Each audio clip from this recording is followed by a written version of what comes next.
Hey everybody, it's Christina with Mint Strings, and a couple things I want to show you today.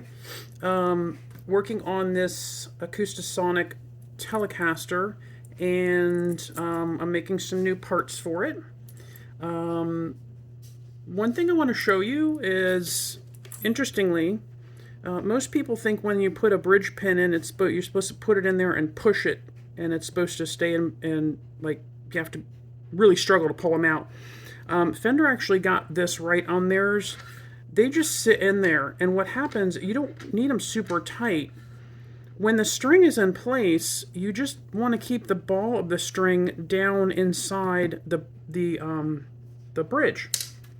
So I do have some really beautiful, these are horn with abalone inlay. I also have, and I believe I'm going to say that these are probably like maybe Graph Tech. They don't feel like plastic. They don't look like plastic. I think they are graphite. So no need to change these out. But if you want something with a little pop of color, I also have these Coco Bolo. These are rosewood. They would look really nice in there. So all these ones that I have fit really well. These have brass rings, which really kind of add a lot to the color and accent the bridge. I do also have ebony, which I don't have in front of me right now. They're ebony with mother of pearl. It's a larger dot. I'll take a photo of those. They look nice, but the dot is very large. I think these subtle ones look much better, so that will be an option for you in my shop. I will say that once I've sold out of these bridge pins, I am no longer making them. They are a pain, and for the longest time I was taking photos because I wanted people to see exactly what they were getting, so you weren't surprised to get different colors. This particular one I would call a low color because there's not a pop of color when you. So these are different ones that are available. So I have low color and then regular color. But what I would do is I would physically go through, polish each one, and then look and see like how much color is in each one, and then match sets, and then take photographs of each set. And that's extremely time consuming. And with the amount of pickguard custom orders that I have, I just can't do that anymore. So I will be selling off the bridge pins that I have left, but those are definitely an option for this guitar. So new product, new pickguard. People have been asking for one with a horn. So this is more electric guitar-ish. And as you can see, move this down, gives the guitar a different look. So I've had quite a few people asking for this, so I've now made one. And I will say that I did make a mistake making this first one. This cutout here is incorrect. This should all match. Unfortunately, I cut a piece wrong here, so I had to extend the whole piece out to the 3. It should fit like this, but when you pull it in like this, it kind of moves everything off a little bit. So I'm going to move it out here. But anyhow, you can see I can also extend down to here and this. There we go. Work around or with the volume and tone, and also switch if you want to go down that far. Well, let's get this in the picture here. Here we go. Here's your switch here. So if you want something bigger, I can go bigger.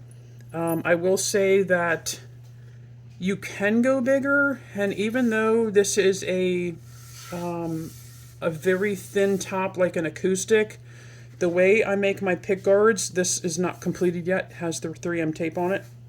Once it's completed, it will have my free mount backing, which has the clear backing, and then this special tape that I use.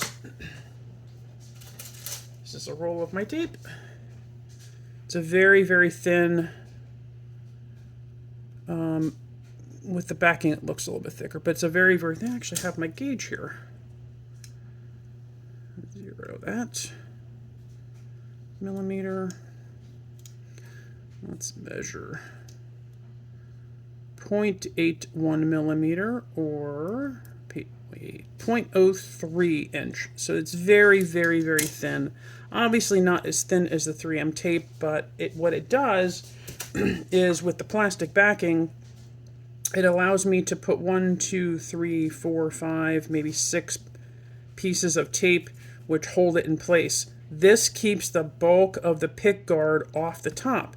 For an acoustic, that's really important because you want to allow the top to vibrate. If I took this 3M tape off and stuck this whole thing to the top, now I'm binding a chunk of wood to a chunk of wood. And it changes the way that the top vibrates. So that tape takes the pickguard off the top fractionally, 0.03 inches off the top, which is really nothing, and allows the top to vibrate better than with this stuck to the top. So I'm super excited about having this new part available. I've had people ask me to cut these in acrylic. I do have some black gloss acrylic. I've done them in clear acrylic. I'm not super jazzed about doing acrylic, but I also want to serve my clients and offer them products that they want. So I will definitely be still offering and maybe create a new ad with this offering acrylic. It is going to be a little bit more expensive, and that is only because, as you can see, I bevel all the edges. They're all nice and rounded and just beautiful looking. This here is Bolivian rosewood. It is absolutely beautiful, and I don't know if you can see bad reflection there. I don't know if you can see that, but it has almost a kind of a three-dimensional look. It has some depth to the wood, so that when the light strikes it the right way, these stripes kind of look like they're deeper than what they are. It's really cool. I absolutely love this wood. And I have some other woods that would look really nice as well. Actually, this top would look probably pretty cool with a paddock, which is a kind of an orangish wood. I have bloodwood, black and white limba. Those are really cool looking, sort of.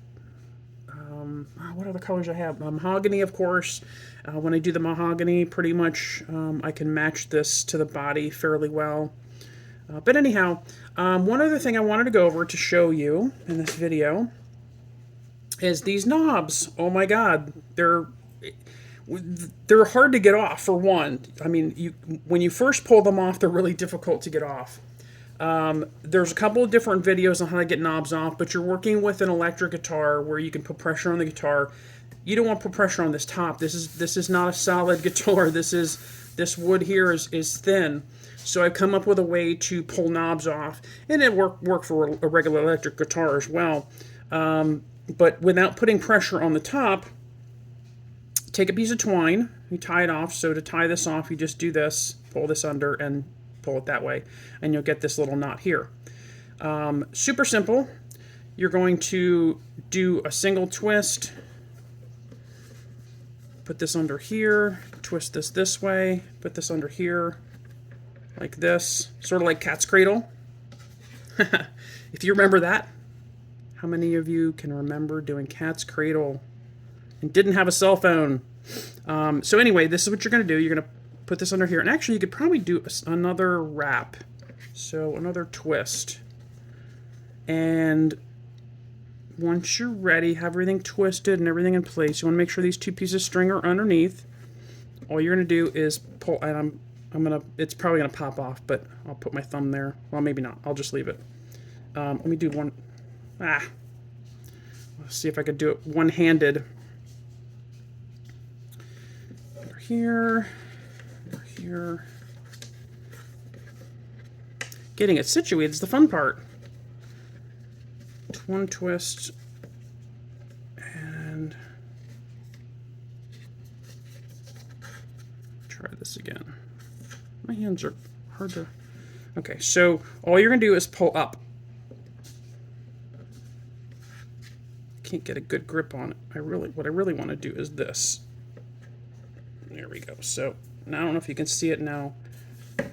I lost it again. All right, I'm going to pause the video for a second.